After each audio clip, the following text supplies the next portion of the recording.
The Nigeria Labour Congress has disclosed that it would press for the inclusion of a clause which would prescribe sanctions for governors and local government administrators who fail to implement the new minimum wage.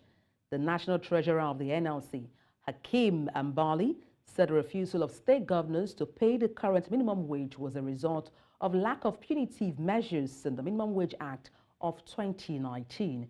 It was reported that the 37-member committee set up by the federal government would meet this week to debate reports submitted by various subcommittees from the 6 zones of the country.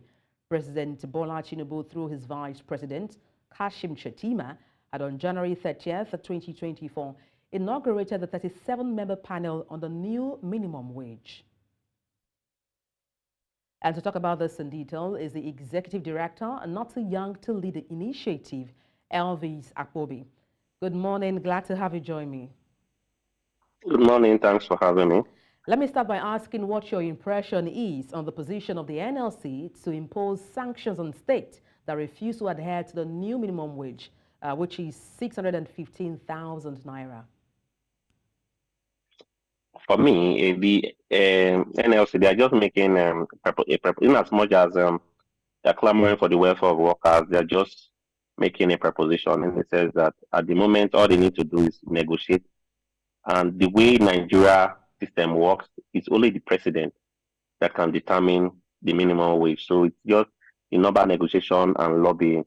But let's not forget too that the minimum wage they are clamoring for, it's for workers.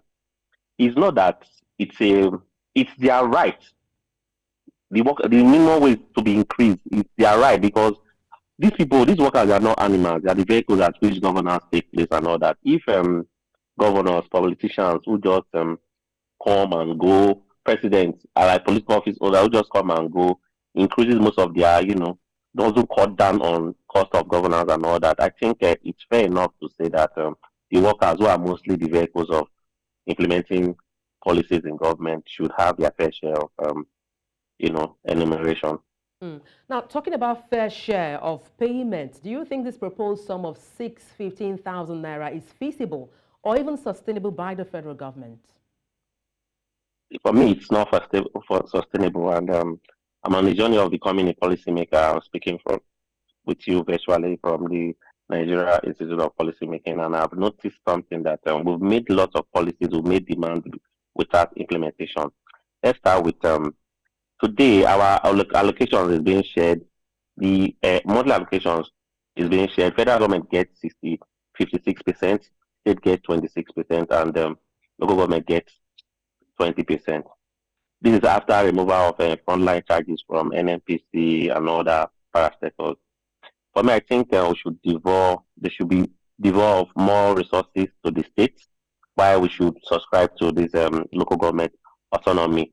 My only fear is if the development takes place, of this resource takes place, if the state governors would do what these, allocations is meant for, what this money coming in is meant for.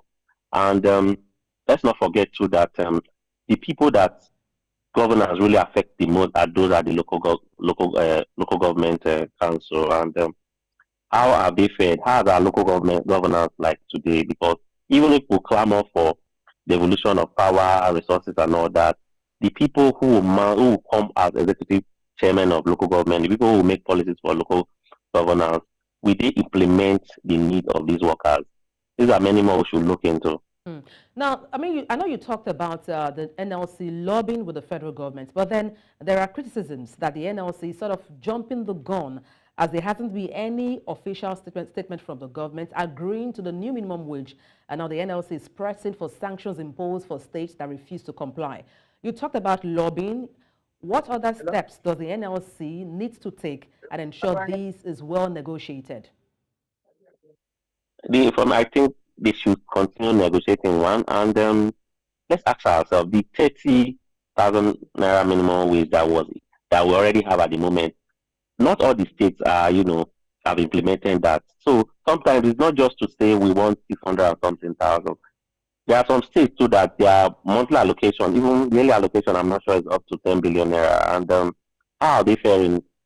For me, I think in as much as the Nigeria Labour Congress should, negotiate with feasibility, like with the reality on ground, in as much as the increment for this minimum wage will help pushing the effects of the hardship we're faced with today and other economic crises. I think they should look at other um, angles, like is this infeasible in a particular state? Is this feasible in a particular? And the president, if really he meant what he said during campaigns that he will put the welfare of Nigerian workers in his front burner to do reforms and give them a better life.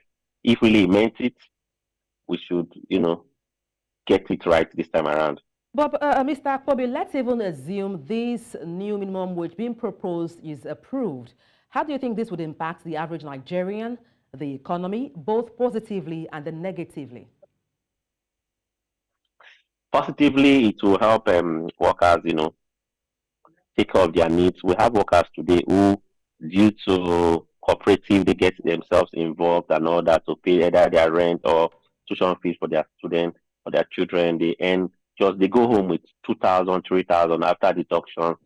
And then not talk about house mortgage and all that. But still, if this thing is implemented, if this new minimum wage is implemented, let's not forget to that, and we'll have uh, inflation, deflation in our economy. And you see, today we are already clamoring with the fact that our naira seems to have no value to the dollar. But if this is implemented, I think as far as the workers will do very well, I think it will still affect the economy too in other ways. Let me just, get your insight, from your position, from your experience, looking at the market trends, inflation, like you rightly mentioned, escalating prices of goods and services and all of that. What do you think will be the ideal minimum wage?